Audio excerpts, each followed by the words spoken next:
Okay, maybe we can start now. Yes, let's go. Mhm. Okay.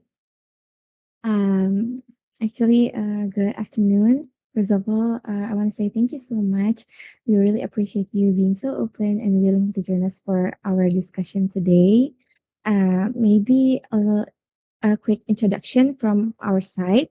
My name is Felinda Yunus, and I'm here with my friends as part of the iGEM Brawijaya 2026 team. And we are all from Brawijaya University in Malang, Indonesia. Maybe before we start, you can introduce yourself a bit, and if you don't mind, recently as well. Of course. Yeah, so thank you so much for having me. This is so fun. And yeah, so I've been part of iGEM since a few years ago. I was part of the Stockholm team in 2021 as a web lab member, and then a team leader of the 2022 team. And after that, I've been involved with our local alumni organization.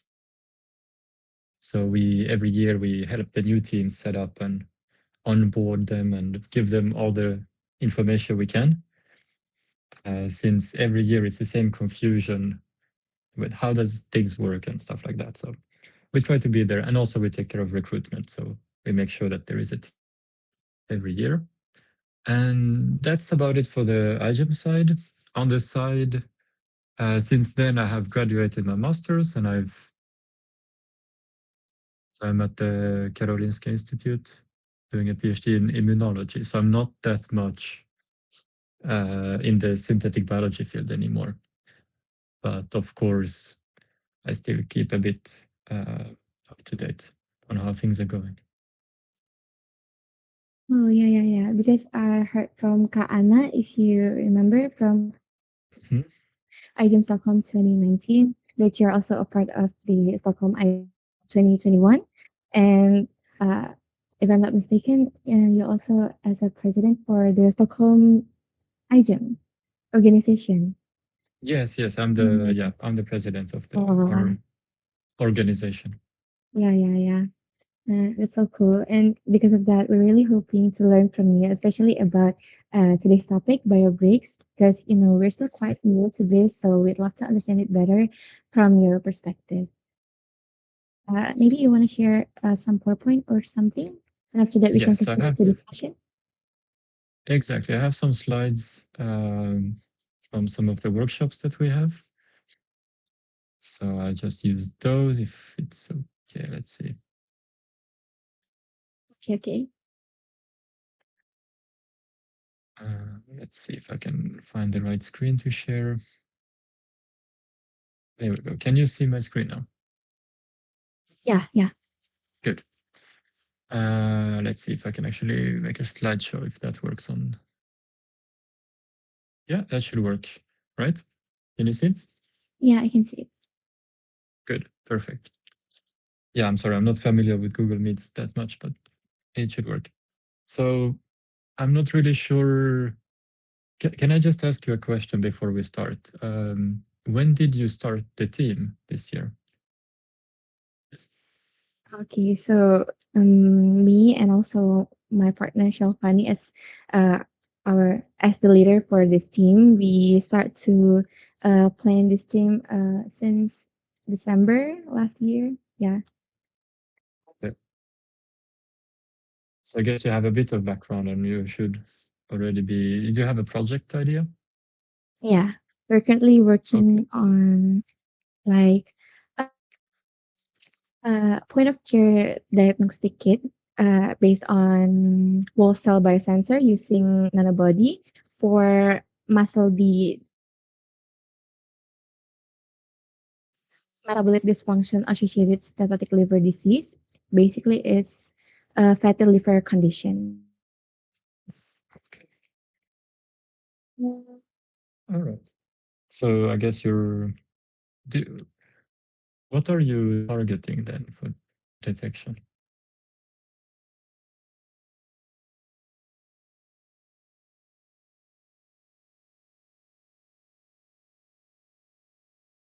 Hello. Hello. Hello, test test. Is my voice audible? Yeah, Hello. Oh, okay. So, Mr. Yoel, thank you so yeah. much. My name is Vincent, and right now I'm the coordinator of the research in our Mhm. wet lab and dry lab, uh, both wet lab and dry lab. And to explain you a little about our project starts from, maybe I will explain a bit back from our thought process from the start. Sure, So the project starts when we want to. Actually, we have a slides. Maybe we can show it after this. But sure. I, I'm We just can gonna. go. Do Yeah, you want to start with our idea first or your slides yeah. first? We can maybe go in depth later, but now if you can Okay. Yeah, give yeah. a Maybe bit more, I will I'm just just tell you wondering. a quick like a general view of our idea, right? Yes, yeah. Yeah. So the thought process actually started when we know that the profile of microbiomes in our guts, human guts, actually correlates with the health status of other organs in our body. One of them is the liver, which is one of the biggest organ in our body. And by the research that we read, there is some connection between gut, which is facilitated by the gut liver axis. Hmm. Um, is my voice still audible? All right. So actually, the first idea starts when we know that there are some signature bacteria that correlates with the status of someone's liver. Because of that, we want to develop a kit, a diagnostic kit, where we can diagnose this significant bacteria that is the sign of a muscle D, which is a disease that very hard to be detected early, because the muscle D definition, if I'm not mistaken, is 5% total of your heart, or of someone's heart is having a steatotic status, which is having a fatty condition, which is 5% of the total heart. And if it doesn't detect it early, it can um, you know uh, it can be worsening to become a cirrhosis, or where the condition is already irreversible. So that's basically the general view of our idea. And how we detect those signature bacteria is the bacteria that is the signature, of course, but we want to detect it by having the protein surface on the surface of the bacteria.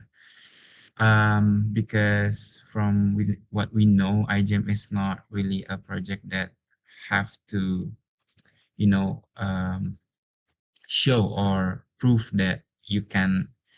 For example, if your project is about muscle D, uh, I don't know if it's correct or not. Maybe you can correct me if I'm wrong. But Hmm. if we want to detect muscle D as our project, we don't have to like prove we can specifically target the muscle D or like cure the muscle D. We can just have a proof of concept that our project can be used in the future for that same purpose. So our Exactly. target, yes, our target for the item project is that we can show our kit can on the bare minimum level can detect other bacteria in a condition where there are a mixed culture of other bacteria. That's our general view. And how we detect it, we use whole cell biosensors, like Ferlin said earlier. And the whole cell bacterial sensors, we as a detection system, we utilize the nanobody, which is a smaller version of antibody. And the novelty of this is we designed the nanobody based on deep learning methods.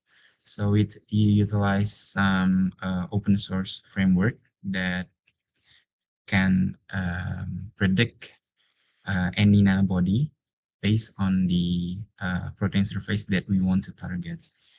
The model is RF diffusion. If RF diffusion, if you're already familiar with some deep learning model, Not it's that one, open no. source model, yeah, developed by Baker Lab. So that's the general view of our project. Okay, that's cool. Yeah, So no, I wanted to know a bit more because then it's a yeah, bit more concrete with the Biobricks for this presentation. yes. Um, Okay. right. So I'm Mm, assuming you're gonna be doing a lot of cloning, right? Or producing these yes, nanobodies. yes, because we want to make the nanobody appears on the surface of the bacteria. Okay, cool. Um, all right. So maybe I should get started so then we can discuss later. All right. Yeah, maybe Um, I will show you the framework after this. yes, let's do All that. right. Thank you. But let's get into today's, I guess, mini lecture about Biobricks.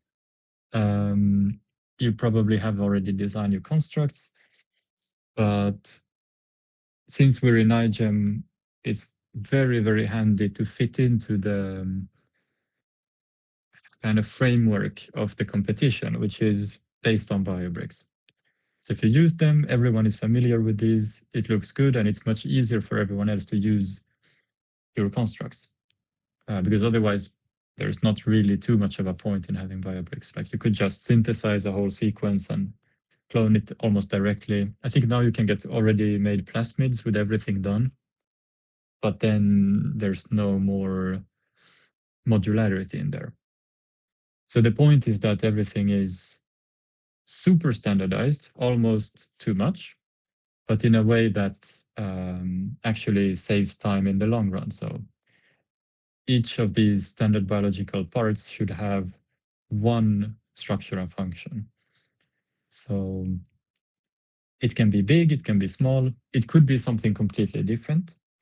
In 2021, we worked with aptamers, so we put our aptamer sequence into a biobrick. And the point of that is that you can just produce a lot of it through amplification of just using the bacteria. You don't need to do PCR.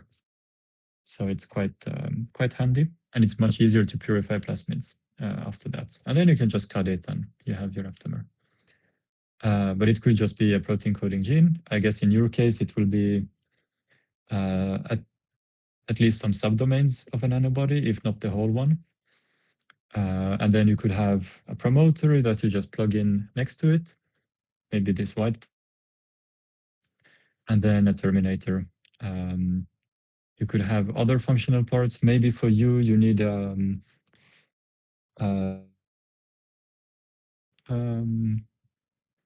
part or signaling peptide or some surface protein that you fuse together with your nanobody.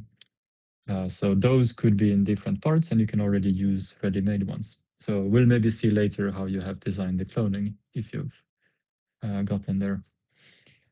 And yeah, that's about it. For the biobrick, the part itself doesn't have anything, but how it works is that you're always using the same restriction sites for the cloning. So the super simple biobrick plus plasmid is on here on the right. So you just have your cassette or your plasmid, and then you have cloned in this BBA B0015. So it's always done with the same restriction sites and the same way. So is it can be anything. but usually it is one of these quite famous ones used in iGEM, like PSB1C3. Uh, yeah, that's about it. It's super basic, and the advantage of it, of using one of these standard ones, is that it's super accessible. You can always go back to an old distribution kit or a new one and just fish it out from there, transform some bacteria, and then you have already your plasmid. And yeah, depending on which plasmid backbone you're using, of course, you have your antibiotic resistance that is changing. Um, that's about it. It's super simple. And the point of the standard is that you can then have it accessible in the form of the distribution kit. Now the competition, I think since 2020 or 2021, has moved away from actually sending in the sequences, like physically. Now you just upload the sequence, and the distribution kits are synthesized every year from scratch. Um, but that doesn't really change how the mechanisms work for using the Biobricks. It's just that it's a bit more flexible now with what sequences you can upload. Um, and then, yeah, you have these restriction sites. I'm maybe not going to go too much into detail about too much into detail here. The only thing we need to know is that the restriction sites are standardized. So it's very handy to perform the cloning in a way that is always very similar and very familiar, and it works quite well. These are very nice restriction enzymes. If you use some other ones, sometimes they can be very tricky, and it can be very painful if you need to use a very random, obscure enzyme that needs some weird conditions. So that is why these ones are used. The only problem is that, of course, you can't do any cloning that is too advanced. This system is maybe a bit limited in that sense. So if you want to clone many sequences in one go, that is something that you should consider yourself aside from this system. Yes. Yeah.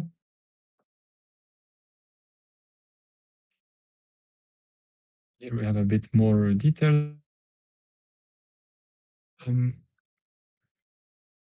actually, yeah, here we have a list of a couple of parts. There's a couple of things for the competition, and I think that maybe is the most important part to discuss, because the technical stuff is quite straightforward. You probably are familiar with that or can read up on that, how to make the cloning work and the exact sequences.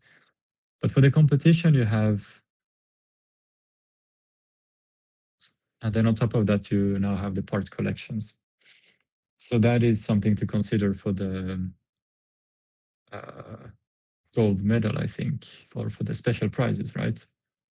So you want to make the best new basic part or best composite part, or best part collection. Those are things really to consider. And it's,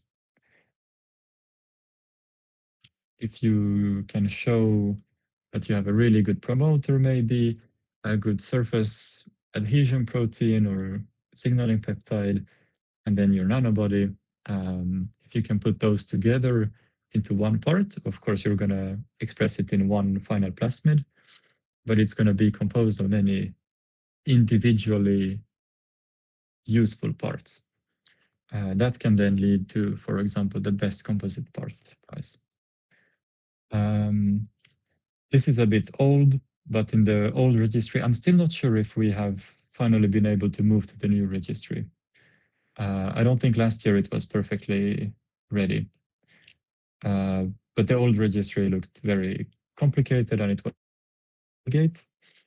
But you don't need to worry about this anymore. Before you could order it and get it. Now you can just get the sequence and synthesize it yourself from IDT.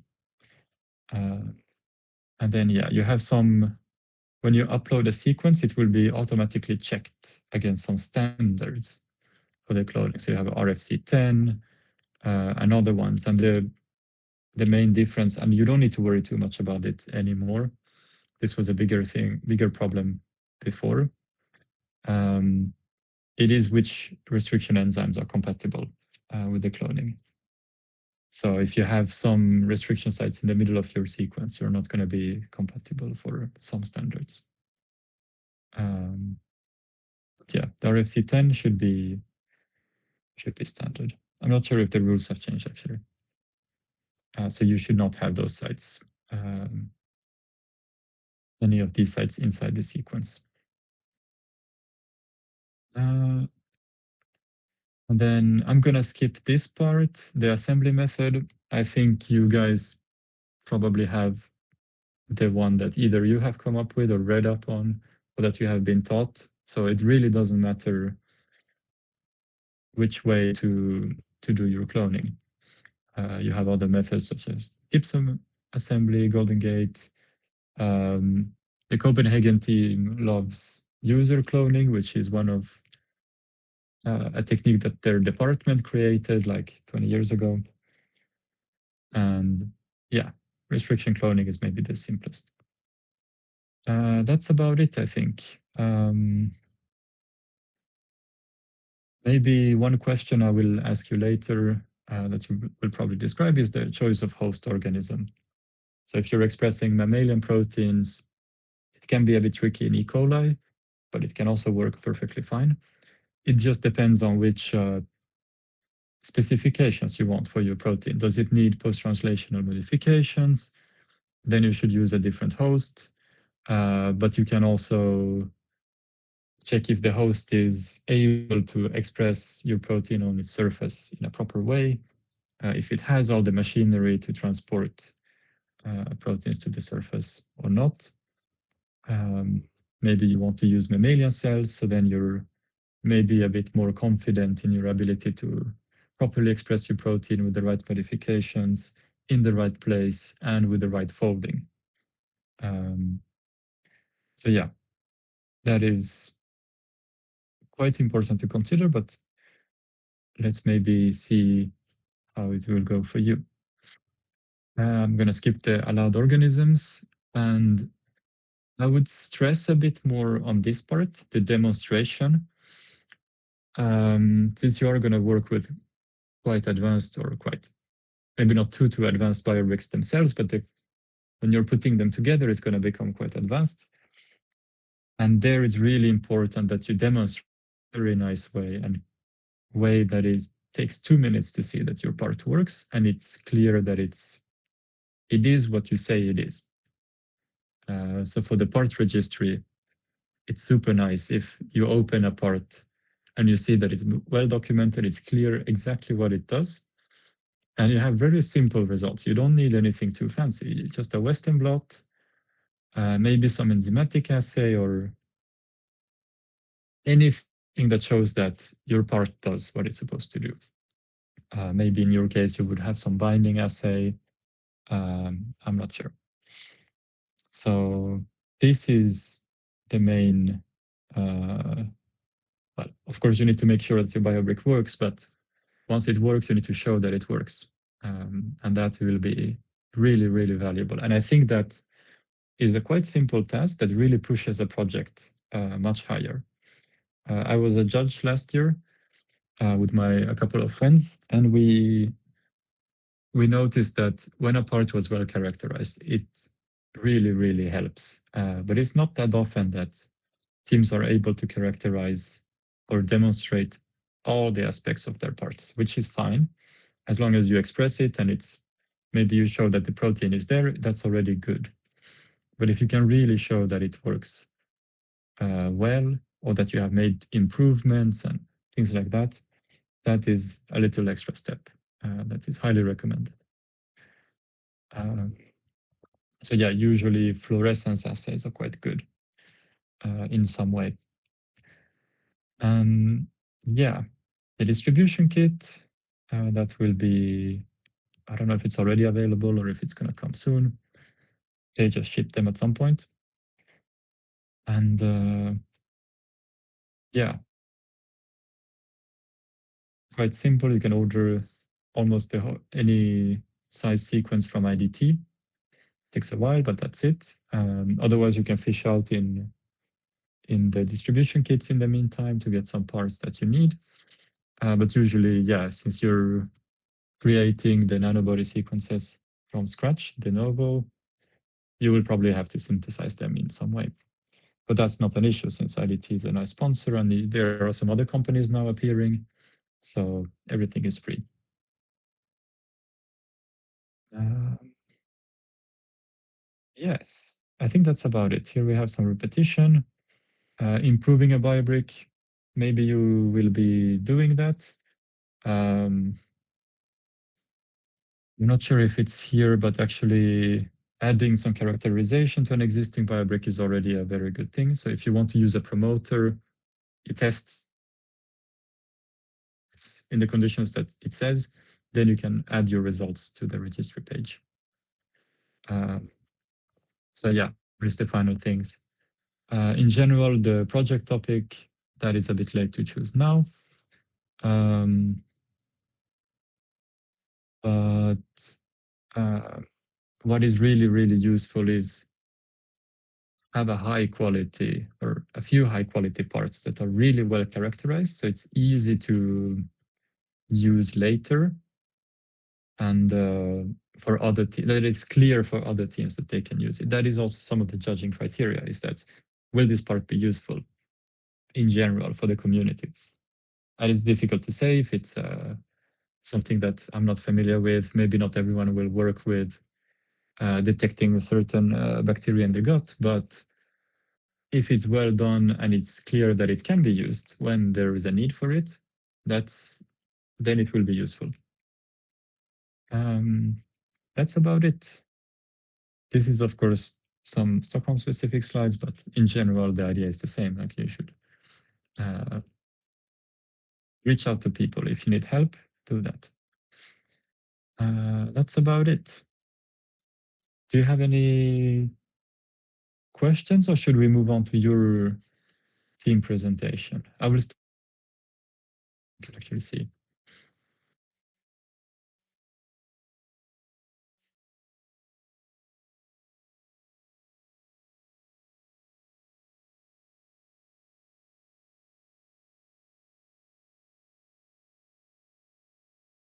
Thank you so much for your explanation about Biobricks. Maybe, is there anyone, especially from Wet Lab and Dry Lab, who wants to ask some question about Biobricks? Okay. Yeah.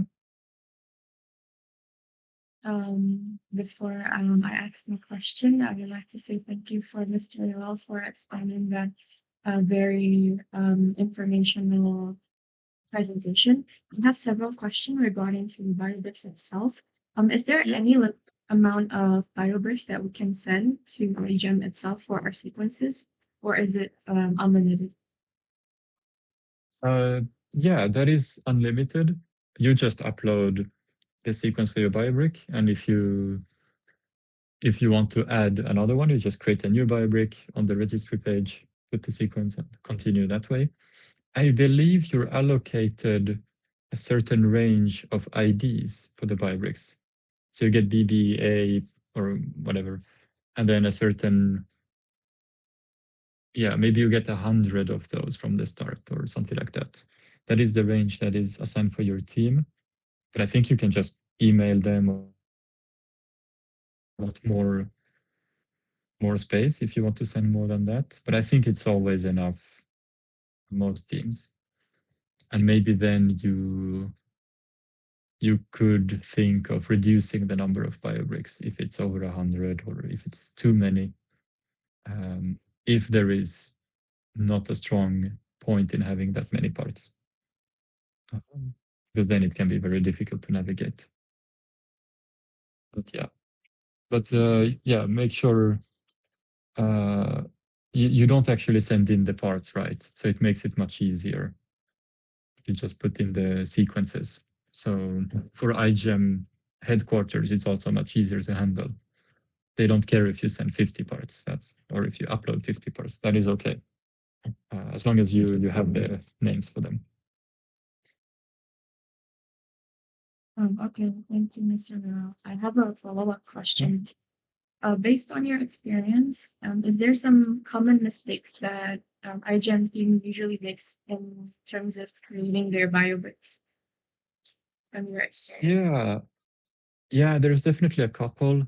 Um, some of them are if you want to do some cloning a bit later on, if you want to add a restriction site or maybe clone two parts together in the middle of the parts, or then you add a restriction site there. Try to, if you are doing something a bit more out of the BioBrick standard, it's perfectly fine. You should probably do that at some point. Then it's, I think choosing a good restriction enzyme is important if you use that technique. And also, for example, for sequencing, if you want to make sure that your construct is correct, if you have fused two parts or something like that, or if you have done site-directed mutagenesis, is to design the primers in a way that makes sense. Um, and I think yeah, maybe also for cloning, do a lot of in silico cloning. That is uh, the best thing you can do. It's really important, and there are many good tools to do that. It's very straightforward, and it's very nice to see from start to finish if all your cloning steps make sense. For example, you could miss that the reading frame changes after a cloning step, or we did some error mistakes in 2022. I don't remember exactly what it was. Um, I think it could have been something with our signal peptide. We messed up. Maybe it was the reading frame for that. I'm not sure. Or that it's very common to put in a part in the wrong way after you clone it. Um, so it's important to check many times, have many people check the cloning strategy, how you manipulate your sequences. Because yeah, at some point you can think in the reverse and then the reverse complement, and then you. So I would say that it's usually in the planning phase that things can go wrong. In practice, of course, um, most of the hands-on work in the wet lab is quite straightforward. Uh, I'm not saying that it's easy, but I don't think there is too much room for making mistakes there. You could forget to add an enzyme or something, or for a PCR, you might forget a primer or something like that. But there, you can't really do anything about that. You just need to be careful. So, All right, I think that's it for me. Thank you very much, Mr. Rao. yeah, you're welcome. Thank you. Okay, maybe I want to ask a bit, focusing on the timeline. From your experience, maybe in iGEM 2021, what do you think like a realistic overall timeline for an agent project, especially for the brainstorming and also the addition phase before actually doing the research in the lab? Maybe I want to ask also like for dry lab and wet lab, how long do they typically take for the duration? Because there would be like a troubleshooting in the lab, or maybe we have to redesign the system over and over again. Maybe yeah, maybe it's focusing on the timeline. Yeah, for that part, um, I think it's good to do iterative steps. It's much easier said than done. So if you have designed the constructs and sequences, you test them out in the lab, and then based on that feedback, you can give it back to the dry lab team who optimizes and makes changes. Or if something doesn't work, they need to improve it, and then you continue repeating those cycles. But they take a lot of time. The summer is quite short, and the competition is now in, is it late October or November? So depending on how much time you have in the lab, I think like 2 months is usually how it ends up. 2, 3 months, maybe trying to push it a bit, maybe 4 months total is. We usually get lab access in June in Stockholm. So then it's June, July, and August a bit. Then we get kicked out of the course lab when the courses start. But we can still use the research labs a bit. So then it's maybe September still. But then you need to be writing the wiki. So it's really difficult to do big experiments in the end. You can maybe do final pushes and blot or some characterizations. So I would say 2 to 3 months is a realistic timeline of actually hands-on work. That doesn't include planning beforehand. So if you think that maybe a cloning experiment takes 1 week, from actually starting your cultures to transformation and to purifying your plasmid, checking it with PCR and sequencing, maybe 1 week is optimistic, but let's say that you can't do that many cycles in the end. If it's 2 to 3 months, it's around 10 weeks, 8 to 12 weeks. So yeah, it's there is not that much room for troubleshooting either. If it takes a week to troubleshoot something, you've lost one of those cycles.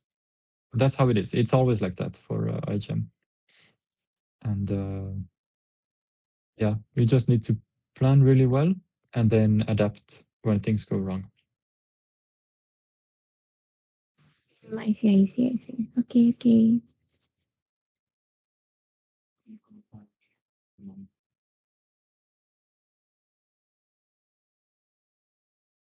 Okay. Yep. Nani? Okay, hello, Sir Joel. First of all, thank you so much for taking the time to meet with us today and for being willing to share information and insights related to Biobricks with us. We really appreciate it, really.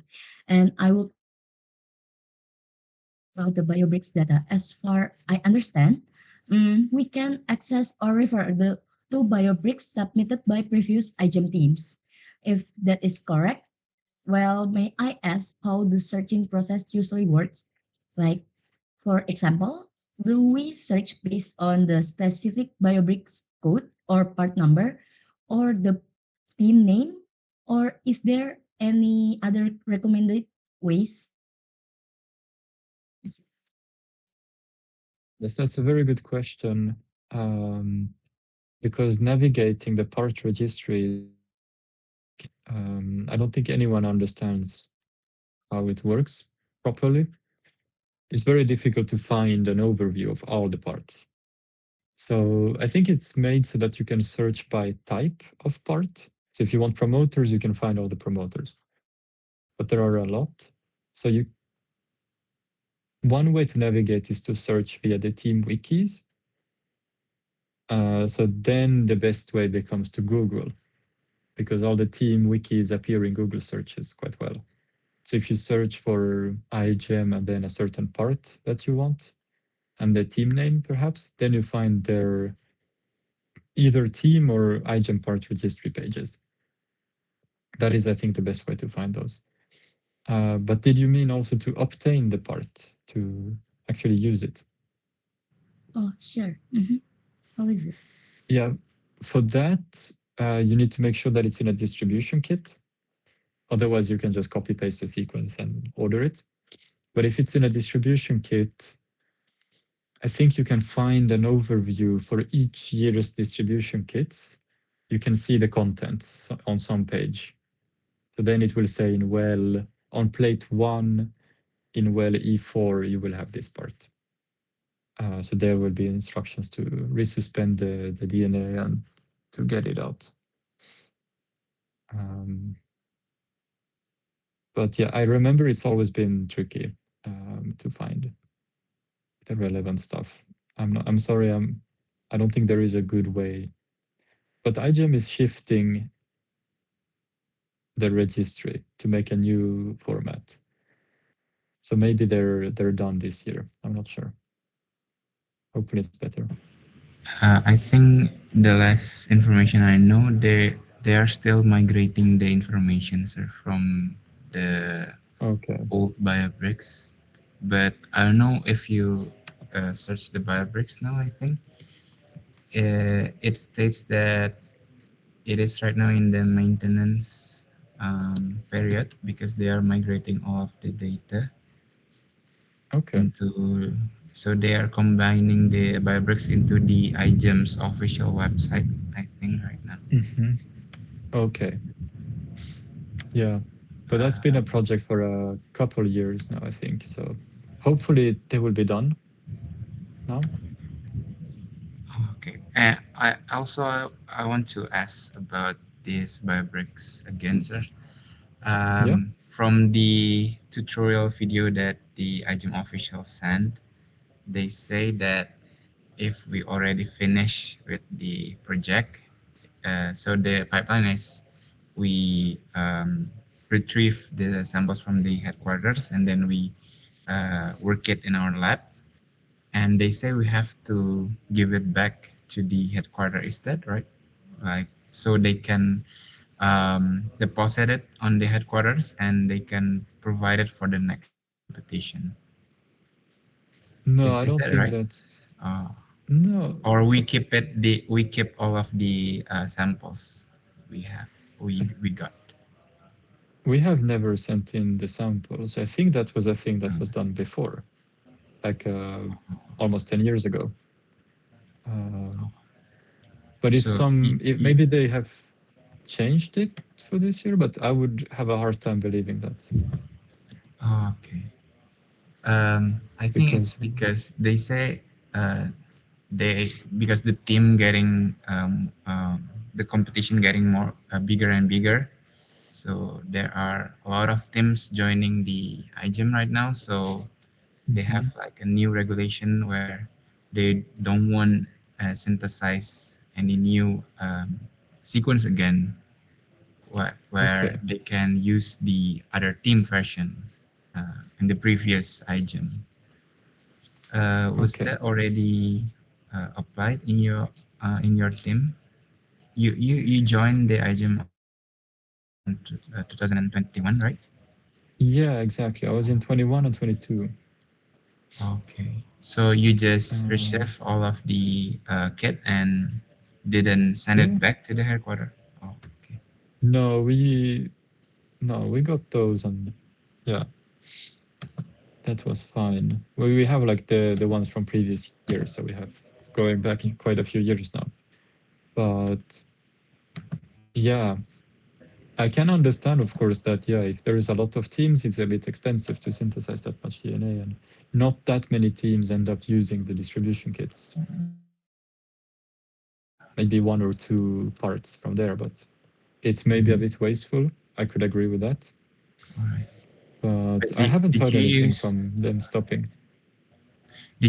any kit that other teams previously deposited in your project, or you synthesize all of Yeah, them? You we requested to. used, yeah, no, we just used some very old parts that were like some promoters that are super well used. All And right. maybe we took the plasmid backbones from the distribution kits. Okay. But otherwise, we didn't use. No, we took some fluorescent proteins and things like that. But we synthesized our part, the main thing for our project that we synthesized. Yeah. Okay. And all of those parts that already synthesized before, uh, was it successfully work in your lab, or I don't know, Yeah. maybe It, some parts are already maybe too old. Is no, that that a is thing? okay. Was that a problem? No. No, no. Everything that is well characterized and Okay. shown to work usually is good, and the DNA doesn't go bad. Like it's dried and it's in the plates, so that is completely Okay. fine. Of course, if it doesn't work in practice, if it got damaged, Yeah. that is difficult to Okay. say, but it really shouldn't. It's perfectly fine. Um, Hmm. but yeah, some of the parts sometimes you don't know if they work properly because they are not that well characterized. All right. So we have So to like sometimes a carefully choose promoter, the part from the yeah, Biobricks. like exactly. You can have a promoter and it can still be a bit leaky, for example. So it Mm, should be um, an inducible one, perhaps. I don't know. Sometimes the registry page doesn't have all the information, all right. but then some teams add to that. So you can see that some teams every year have updated a part if it's commonly used, and they're saying Mm, actually it's not that good, but it's fine. Or all right. yeah, So search no, for but I would some parts recommend. that commonly used by many teams. Does that Yeah, I help? think that's usually good. Yeah, Okay. of course, if you really need a specific part and it exists, it can be okay to try it, but then you need to make sure that it's working for you. Okay. And I like to ask about how many things that we can get from the iGEM itself, because we are Hmm. really new to this Biobricks. Like, Yeah. can we get the competent cells? Can we get the primers? Or what is No, the things that we can get? it's well, the distribution kit is standard usually. I don't know for this Mhm. year. I guess I can't find any Mm, information. I'm quickly checking, but mm. Did you yeah, get it's a like the bit restriction unclear. enzyme, or you have to prepare it Yes. yourself in your So the distribution kit comes just with the DNA, DNA? either plasmids or just the biobricks themselves. Usually they're all in a plasmid backbone, I think. But Oh, then you don't have primers in there. Those you need to order. oh. But you know that IDT is sponsoring every team, right? You should have an Mm, account. So everything you buy from there is free and it comes quickly, or it should come quickly. So that is really not a problem. You just order as much as you want, as many times as you want. That's for primers and for your sequence. Then restriction enzymes, no, but there are some official sponsors that mm, will probably give them for free to you. So NEB is a common sponsor. mm. Usually you can just email them and ask for what you want.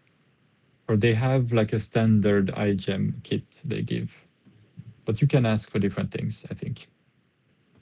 Mm. And otherwise, you can just email any company and ask for things. That is the best way. Otherwise, you need to buy, of course. But Okay. iGEM themselves don't give anything else than the distribution kit, Mm. if even that. I'm not sure if they will do it this year then. All right. So other than Yeah. the plasmids and the insertion gene, we have to Hmm. synthesize it ourselves or ask for the sponsorship of this year iGEM, right? Yeah, exactly. For Right. the DNA that you synthesize, you go to IDT. They will make it for All you. right. They have an official sponsor. So like you just say that you fill in a form that shows that you have Okay. registered the iGEM team, and then you will get an account and you don't need to pay anything. All right. So that is Uh, very good. Talking about And the hmm? sorry, you mentioned also the cells. I forgot about that. Yes, the cells. Yeah, the cell lines. That I don't know. We have always used the ones from our labs, just from like the researchers there. They can always give one tube of cells. So Okay. for that, I'm not sure. We no, one year So we wanted to work with some specific bacteria, but then we asked. There is a culture collection at one of the mm, universities in Sweden. So we emailed them and then they sent it for free because it was so little and so small, and they were happy to send oh, it. So mm, maybe there is a culture collection close to you. okay. So you're talking Uh, about the empty cells, right? yeah, like any cells, like it could be Any bacteria, cells? could be mammalian cells. Mm, Usually there oh, are so universities who keep culture collections, so they're yeah. frozen and dried and things like that. Mm. So So those you you can didn't get email it them. from the iGEM. You didn't No, get no, it. no. They don't give. No, they All don't right. give anything. Okay. Oh, yeah. Also talking about the shipment, was it? Hmm. Uh, does it take long for the kit to arrive in your lab? Because No, I think it's quite quick. okay. I think But um I don't know when they send them. It depends on okay. that. And I think they send them in June or something, if I remember. And when did you order it? Like how long does You it take don't, from the moment you order it until it arrives in your lab? the kit they will just send it to you. If you're registered, they will send so that you don't need Mm, to order. So it depends on iGEM when they send them, okay. How about when the they choose gene to. that we want to synthesize? Yes, so that's there you need to order it from through IDT. Okay. And there, if it's like a long gene fragment, like 1 kilo Mm, base or something like that, mm, then it will take around 3 weeks, I think, to synthesize 3 weeks. and send. So yeah, Mm, that can take a bit of time. And we had some the year before, their sequence couldn't be synthesized. They designed it in a way that was tricky to send. I think they had many repeats in there. So mm, they didn't hear anything back. It took like many weeks. And then IDT said, yeah, actually, we failed. So we cannot. I see. So yeah, it takes a bit of time. Primers come in 1 or 2 days if you Mm, choose the express shipping and handling. So that is very quick.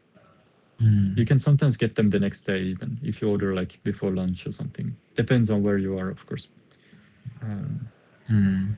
but yeah, they are Uh, IDT for primers is quick, and the other yeah. reagents I don't know. That really Yeah. depends I on. think it will take longer for us here in Indonesia. Yeah, it depends if you have a local supplier that I has see. like NEB things. Mm, They I can don't send think them, so. or NEB will talk to them and Mm, send them to you.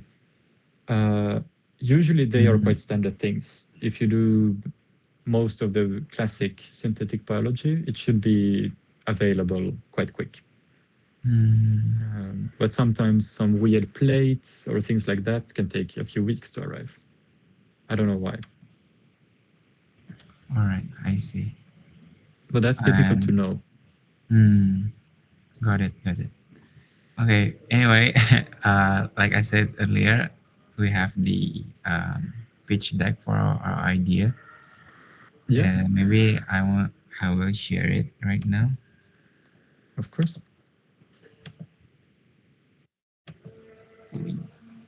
Can you see my screen? It's coming up. Okay.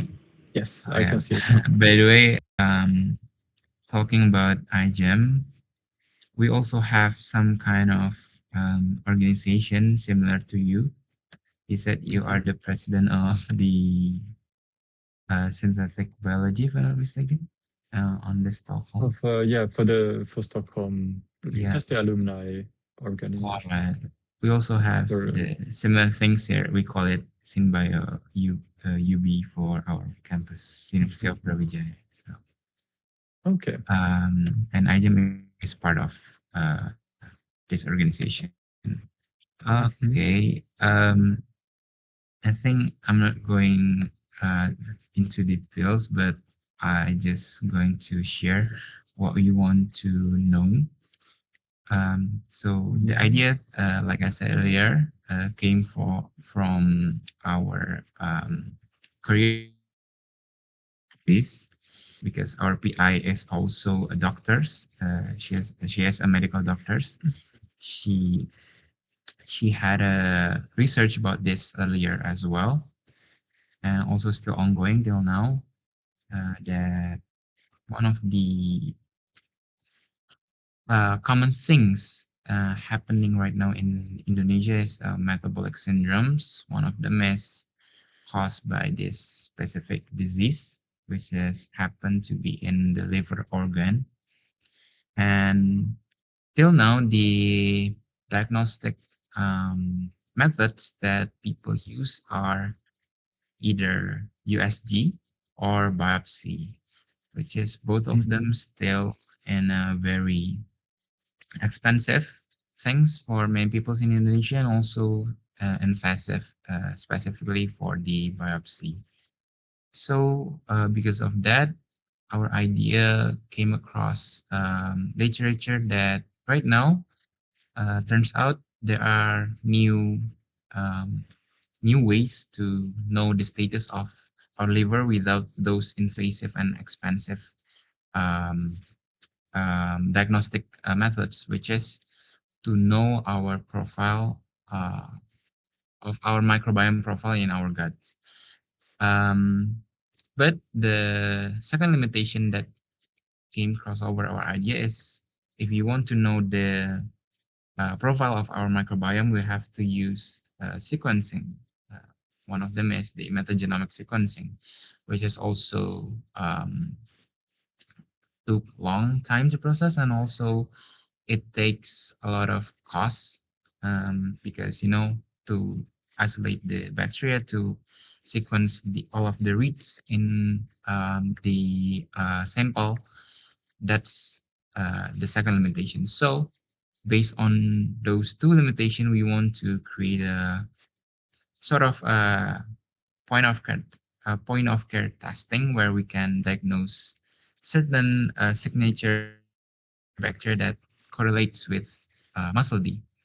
But in order to create those POCT, we have to know what is the receptor that we want to have, and also the analytes.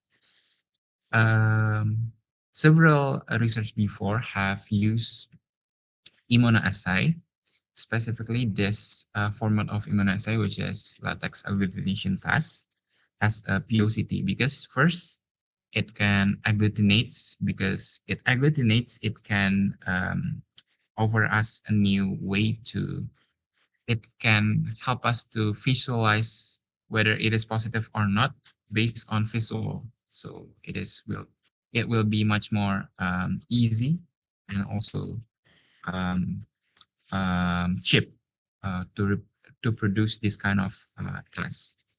But still, on the LAT test, the cost is still high, because if we want, every time we want to produce this kit, we have to synthesize this latex beads. So the reproducibility is still a bottleneck here in the immunoassay format of LAT. So because it is an iGEM competition, it is a synthetic biology competition, we offer an alternative solution. Why don't just we create a same framework but using a bacteria as the latex beads on the context of LAT? So it can be self-replicating, reproducible. It means reproducible, and also lowering down the cost of making this kit. But this third bottleneck that we are facing are that if we want to use classic immunoassay using antibody, there are always this bottleneck where sometimes it is misfolding, and also have low solubility, which has always been the bottleneck of synthetic biology. So many researchers already develop a solution to this by having a single chain antibody, which is only a variable, and uh, yeah, only the variable region of the antibody.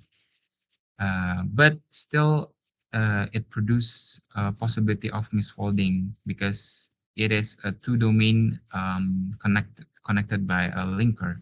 So there's still a risk of misfolding. So from what we know, the latest research are now utilizing this nanobodies, which is antibody found in a camel, camel animal. So it it only have one single heavy chain, so it can reduce the risk of misfolding.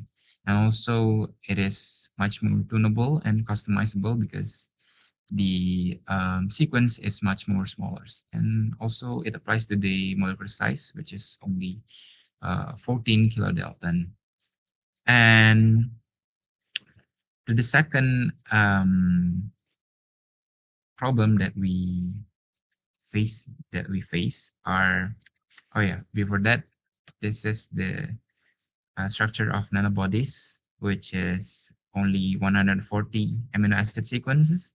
So I think it doesn't have to be synthesized parallelly. It can be synthesized in one plasmid because it is small enough Mhm. for one plasmid if you want to produce it in a plasmid recombinant. And what we know from the structure as well is um, there are only three parts that responsible for determining the binding specificity and affinity, which is this three region, CDR1, CDR2, and CDR3. So our hypothesis was, what if we can create new de novo nanobody only mutating this three region? That's sort of like the big idea. But turns out this three region is accumulatively like 50 to 60 sequences. So if we want to create a library based on mutation of these three regions, it will be a lot of library. It will be labor intensive and time consuming. And that's basically what researchers have been doing now to synthesize a new nanobody. They sort of immunize the camel and then um, isolate their lymphocytes, and also at the end of this framework, they used only the nanobody and transform it into E. coli and create a library based on camel that has been uh, humanized. So we want to sort of bypass this classic ways to synthesize new nanobody and use pipeline that are now available online, open source, which is this RF antibody. The algorithm is, in a simple way, they predict folding of nanobodies based on any targets that we want. So in this way, we can bypass that labor intensive and time consuming work and create a nanobody based on any protein that we want. And for the chassis, which is the foundation of the nanobody that we want to have, because like I said earlier, we just want to mutate this tree region. Because of that, we have to have the chassis, right, like the foundation of the nanobody that we want to use. And turns out it is also available on the Biobricks, which is this CABBC210, which is one of the origin of nanobody that proven to be a plastic framework. So many studies said that we can mutate or change this region CDR2, 1, 2, 3 without changing the total conformity of the whole protein. The protein is still fine, but we can change any sequence in the CDR1 to 3. So this is where we start um, as the basis construct of our nanobody. And the mutation, we will use the framework that I said earlier, the RF antibody. And for the wet lab, so there are two things happening in the lab right now, dry lab and wet lab. The dry lab is responsible to maybe not a library, the candidates that will that the wet lab will synthesize. So dry lab will use all of the dry lab pipeline to find at least 3 to 10 antibody candidates that successfully works in the computational simulation. And the wet lab will synthesize it and test it into the real culture in the wet lab. Um, but before of that, I think I want to present the other framework that we have. Hold on a second, which is our main main wet lab framework. Just um, wait a second.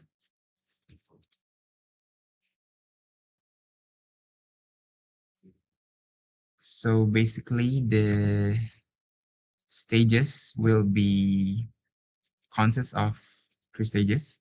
First stage is to know that whether our nanobody appear on the surface or not, because I think Wait, I'm that's. sorry. I can't see your screen.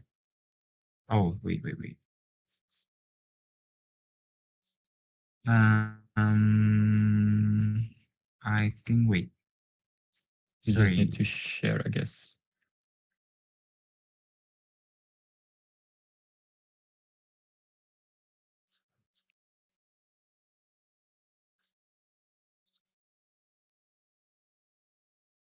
Is it? Sorry, I have it on different tab. Wait. Uh, uh, this one. This is the English version I found. So I think Okay, it divided. Yes. Can you see the screen? yeah, that's good. Yeah.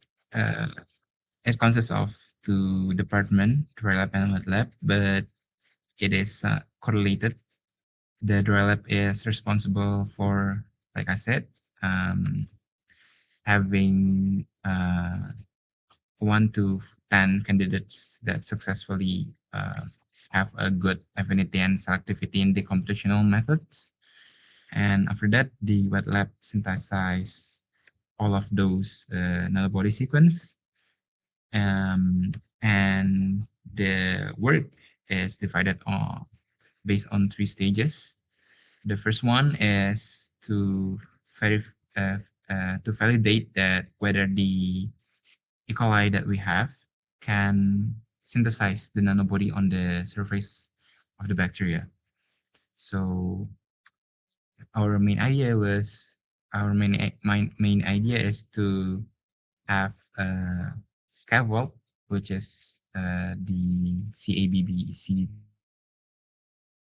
nanobody that I presented earlier, and synthesize it. And transform. But on this surface, on this nanobody that we transform into this E. coli, we add histidine tag into the bacteria, into the nanobody. So we can validate whether the nanobody is appear on the surface or not based on the histidine tag that we add on the nanobody that we transform into this E. coli on the first stage. That's basically for the stage 1. We want to know whether our anchor protein is successfully appear on the surface or not. That's the stage 1 method lab. And for the stage 2, we use a real culture here. We use bacteria that really, the surface protein of a bacteria that we use as the feed for the dry lab. So the dry lab is synthesize the nanobody based on the protein surface that we want them to synthesize. And on the stage two, we validate it on the real lab. So on the stage two, we test whether the bacteria that produce the nanobody can agglutinate other bacteria or not. On the stage three, we only see whether the nanobodies appear on the surface or not. Um, that's what we are doing in the stage two. And on the stage three, I don't know if we can successfully conduct this or not, but the idea is to further test or hypothesize, because our last idea is our end goal is to detect massively relevant target. We want on this stage three, we can agglutinate specific bacteria that relates to muscle D. So these two stages are actually similar, but on the stage two, we use bacteria that often are already well characterized, such as what we use is Staphylococcus and also Listeria, because those two bacteria, many research already characterized their protein surface. So we use it because we want to know whether the body is successfully can successfully agglutinate other bacteria or not. On the stage three, it is like the further proof of concept of ours. That's basically what we are doing. Um, we haven't designed our construct because, like I said, we are really new in this Biobricks system, and we want to learn from you actually, like how to design our plasmid, like how many should we design, like should we create a plan B, plan C, plan D, etc. Also, like, or just have one specific construct that we want to order. That's basically what uh, we are facing right now. The problem we are facing right now. I see. Okay. First of all, yeah, thank you for your nice presentation. It's very thorough. Um, and I just have a question for the design part. Yeah. Going from dry lab to wet lab, would you plan for obtaining this part from the distribution kits? Do you know if they are? Maybe you can check if they are available in some of the distribution kits. Uh, that could be an option to get it. Otherwise, you can synthesize it. That's fine. But once you have this kind of unmodified nanobody part, would the plan be to synthesize new ones based on the in silico design, or take the one that you have and mutate it? Synthesize a new one, Yeah. because we sort of support the novelty of this project is the novel design that we offer using pipeline. Yeah, that makes sense. Of course, if you make some tweaks to the design part and you notice, oh, it's actually similar to one of the variants you have already tested, you could maybe take that one and mutate it with, if there is not that much of a difference. So you don't need to wait again 3 weeks to get a new one. That is the only drawback. But you said it was only like 100 bases or 100 amino acids, right? For the nanobody, yes. Yeah. 140. So that would be okay. So that would be around like maybe 500 base pairs. That's Yes. very doable. That's very good. Yeah. At least for the synthesis from IDT. For the bacteria, I don't think they care. They can have a very big plasmid.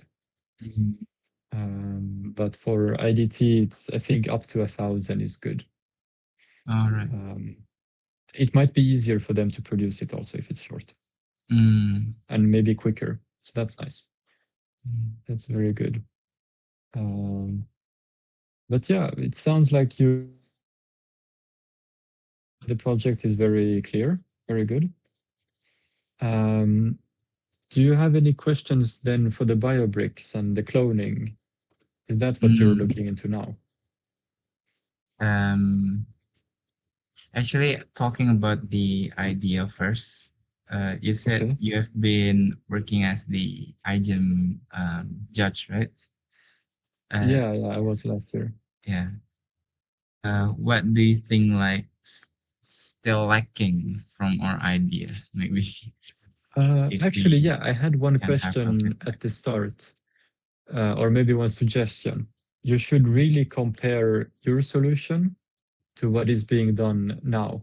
What are the current options? And you mentioned a couple, but it's very good if you describe those clearly, for example, on the wiki. Uh, that is usually a weakness for projects, is sometimes they have a very nice solution, but the current other option is very cheap and standard and Mm, easy to do anyway. Uh, Sometimes people produce some molecules using synthetic biology, but then you can just chemically synthesize it for super cheap. So there's no point. Sometimes that can be a weakness. Be sure to check all of the options very well. mm, Um, but then, since you're working with cells and only cells, I think it's very good. That is a big advantage. So that everything is, yeah, as you said, self-replicating. You don't need to mm. maybe purify even. That is an advantage. Um, I think that's the main question I had was like, okay, what do the current options cost? Is Mm. it that bad? How slow? Or there you Mm. can try to argue a bit that your solution is more accurate, it's cheaper, it's quicker, something like that. Do we have to add like economic analysis on our project if It we can be mention good. it is low cost, or It just can be good, mention it? yeah, for Um, entrepreneurship. For that special prize, you can mm, do that. But even if you don't aim for that, it's nice to have a business plan or um, market analysis. It doesn't have to be very complicated, but even a mm, basic one is very nice, usually. but I would actually when say the shorter the better. okay, but when you did your like Hmm. sort of targeting some awards, because the item had have a lot of awards, right? Yeah. Or you just maybe do your best and then like just be flexible with the awards, or you already Mm, have like one goal for your team. We have to win this certain mhm. awards for our team. No, for us, it was before the of gold medal. So before, for the different medals, you just had to choose a different, like fit a certain criteria. Mm, You couldn't choose an award or stuff like that. So mhm, then it was much easier to just do everything as well as you can. And we just focused on the project then. But then in 2022, they switched. And now it's like you need to choose three special prizes. So then we didn't consider that too much. We just made sure at the start, where in the phase where you are now, for example, that we made sure that we have a project that works, or that is where we have a plan. mm, And as long as the science makes sense and we plan the experiments, that was the most important for us. mm. We didn't care too much about winning, because it's very difficult to design a project based on the prizes. It's Yeah. very hard to come up with a good project idea. So for that, we chose to just have something, a good idea, have fun, and then make it as good Okay. as possible. All right. How about the village you choose for your project? Like, because the IM have a lot of different village, right? Like the Yeah. group of, yeah. Because right now Mm. we still at the confusing point where we want to choose whether we want to compete in the medical because it Yeah. is based on liver disease. We can also Hmm. compete in the software and AI because we utilize the deep learning methods. So we still a bit confused. What do we have to Yeah. choose as our village? I don't think it's too strict. Mm. You put preferences, right? I think you Mm. need to rank your choices. So the people in iGEM will probably look at and be like, okay, this one, if you choose or like AI as your first one, then medical, if they're okay with putting you in AI, then you will end up there. And it doesn't matter too much once you're in the village what the project is. Um, the only thing is to consider how many teams are usually in those villages. Is it a popular one? Like before we had therapeutics and diagnostics, they Yeah, were very, therapeutics very and big. diagnostic. Yeah. Yeah. So those are very popular, and it's a bit Mhm. difficult to win the best therapeutic project if there's 100 teams there. So that is a can be something to consider, but I think it's very difficult to change your project based on that. So you can be in the medical, but if you can fit in the AI, that can be fun. Mm. But then, yeah, I think you can also ask iGEM HQ a bit, or maybe there's a Q&A, frequently asked questions you can look. I think it's a quite common question, um, but it's not too strict, I would say. I see. Okay. Yeah. Thank you so much. Maybe other themes from the wet lab or dry lab that want to ask and also want to know more about the Biobricks.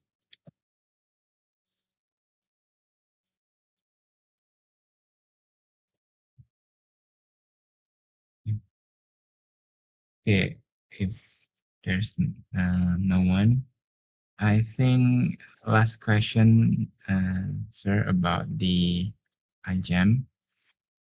Um, I want to ask about the human right because we already cover Hmm. all of the things in I think in the dry lab and wet lab. I want to ask, did you like conduct any social activities while you did your iGEM? Like, did you Yes. make a workshop, some sort of activities like that? Yeah, we did the basic social activities we did was like interviews and contacting people. Mm, Um, but then we did we went to a summer school for high school students, or we organized okay, I see. a class for them. And then we also went to a high school and did some little workshops about synthetic biology. And the only problem is that we did it mostly as a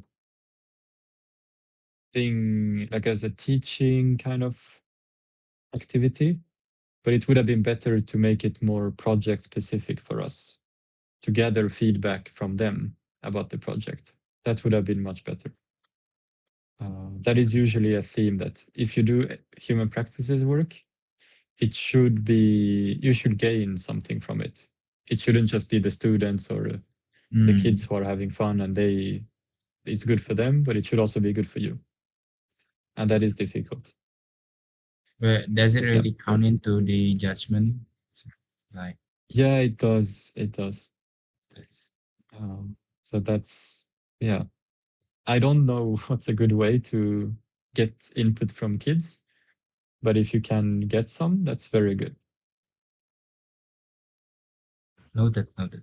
Um, Okay, yeah, like maybe it's integrated human practices in the way that you integrate something into the project and change it. Which, all right. Well noted. mhm. Maybe last question before we wrap things up. Okay. A bit. I'm a bit curious, like what iGEM really means to you, like for you, for your life, for your career. I don't know, maybe it helps you in a For certain way. me, yeah, no, for me it was my first experience of being. I Hmm. was still a bachelor student, and I mean, I was not alone, but we were all in the team on the same level, that we were working on something new and trying to make it work by ourselves. We didn't get that much help from, or we didn't ask for that much help. So it was a time to experiment and to figure things out alone, which for me was very fun. That Hmm. is the main thing, and also working together as a team. It's always, you might have some conflicts or some problems, but overall it's always been a very good experience. So it's, yeah, very nice way to get into the synthetic biology or research in general. But does it help you like to get maybe to your Yeah, study? it wasn't super related to my studies, but Mhm. it helped me organize like project work, or work on to organize my work as a project. That definitely helped, and also to reach out to people. I don't mind sending emails or asking people for help or something like that. And usually people are very responsive and happy. So that is a tip. Just email anyone you want. That's one tip. All right. Okay. Thank you so much, Mr. I think I Yeah, will thank give you it back guys. to Ferdinand. Yes. Okay. Once again, thank you so much, Mr. Yorel, for taking the time to share your experience and also uh, introduction about Biobricks to us. And also, we want to ask, would it be okay if we document this session and maybe we post it on our social media or even our Yeah, of course. okay, maybe let's do the recommendation. Can we do this post? Yeah. It's like, yeah, yeah, This is it. yeah, like a DNA. Okay. Uh, Everyone can open your camera, please.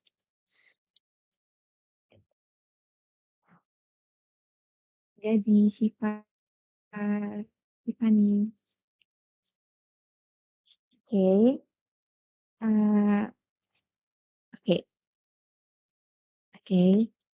One, two, three. Once again. One, two. Okay. Thank you so much, Sarah. Yeah, thank you guys. All right. And good luck with your project. Thank you. Thank you. Thank you. Thank you so much. Thank you so much. Have you All been to right then. Indonesia Yeah. before, sir? Have No, you been I've to never Indonesia? been. No. Yeah, you have to come here. Okay. Maybe for I'll a see if there is a summer. conference. Yeah, conference. Yeah, usually they have a conference in Bali, I think, Yeah. or Jakarta. Yeah. Mm, Maybe there can be if some. we got any information, we will send it to you. Yes, please do. Yes. Thank you so much once again. All right then. Have a nice evening for you guys. Is it? Yes, evening. Yeah, yeah. All right. Have a nice evening. Have a nice See day too. you. Bye. Thank Have a you. nice day. Thank you. Makasih guys. Bye-bye. Bye.